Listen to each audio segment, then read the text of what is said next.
এই যে ঘটনাটা ঘটলো, আসলে এ সম্পর্কে বলার কোনো ভাষা আমার কাছে নাই। এরকম অমানসিক, পাশবিক এবং অমানবিক ঘটনা ঘটতে পারে, আমাদের সমাজ ব্যবস্থায় অবক্ষয় এটা কোন জায়গায় পৌঁছেছে, এটা তারই আরেকটা অত্যন্ত কুৎসিত, নগ্নতম এবং হিংস্র নিদর্শন। এটা ভাষায় প্রকাশ করার কোনো সুবিধা নেই। আমি কথা বলেছি এই যে শিশু যার উপরে ঘটনা হলো তার মার সাথে, আত্মীয় স্বজনদের সাথে, এবং আরও দুর্ভাগ্যের হলো একেবারে অতি ঘনিষ্ঠ আত্মীয়দের মধ্যেই একজনের হাতে এই ঘটনাটা ঘটেছে। তো সারা ত্রিপুরাজ্যের বা আসামের মানুষ যারা শুনেছে সবাই ব্যথিত। সকলের সাথে আমিও চাইব যাতে এই পাষণ্ডের সর্বোচ্চ শাস্তি হয়। তার সাথে হলো এই মহিলা এবং তার স্বামী, তারা যাতে আবার তাদের যে এই বিয়োগ, তাদের যে ক্ষতি হলো, এটা তো আর পূরণ হবে না, তারপরও তারা যাতে সুখে শান্তিতে বসবাস করতে পারে, আমাদের সকলেরই সদিচ্ছা থাকবে, ইচ্ছা থাকবে, চেষ্টা থাকবে। এটা একটা বিচ্ছিন্ন ঘটনা না। ত্রিপুরাজ্যে প্রায় প্রতিদিন প্রতিনিয়ত আকছার এই জাতীয় ঘটনাগুলি ঘটছে।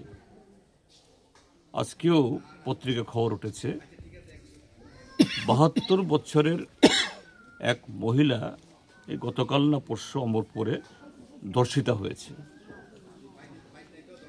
তো এটা এখন মানে ত্রিপুরাজ্যে মানে এখন আর এটা কোনো বিচ্ছিন্ন ঘটনা না। আর আমাদের রাজ্যের যারা বর্তমান শাসক দল, এরা শুধু বেটি বাঁচাও বেটি এই পড়াও স্লোগান না, যে এই কি বলে এই কি বলে কি এই সুস্থ সুখী ত্রিপুরা, উন্নত ত্রিপুরা, কত ধরনের স্লোগান তারা দিচ্ছে, কিন্তু ত্রিপুরাটা যে কোথায় যাচ্ছে। এই যে গত পরশুদিন 2 ওয়াগন ভর্তি ফেন্সিডিল উত্তর ভারত থেকে এখানে এসছে। এই যে মহিলাদের উপরে গণধর্ষণ, আক্রমণ, শিশু হত্যা, এই জাতীয় বিকৃত মানসিকতা, এর সাথে এই ফেন্সিডিলের ব্যবহার এবং তার অবাধ কারবারের যে পরিবেশ তৈরি উঠেছে, এটা বিচ্ছিন্ন ঘটনা না। এবং সেক্ষেত্রেতেও যে এখন প্রায় 48 ঘন্টা পেরিয়ে যাচ্ছে, একটা রেলের ওয়াগনে যদি এরকম কোনো মাল আসে, তার ইনভয়েস থাকে, রেলের কোনো অফিসে এটা বুকিং হয়েছে, ত্রিপুরা পুলিশ এখনও কাউকে ধরছে না। আমি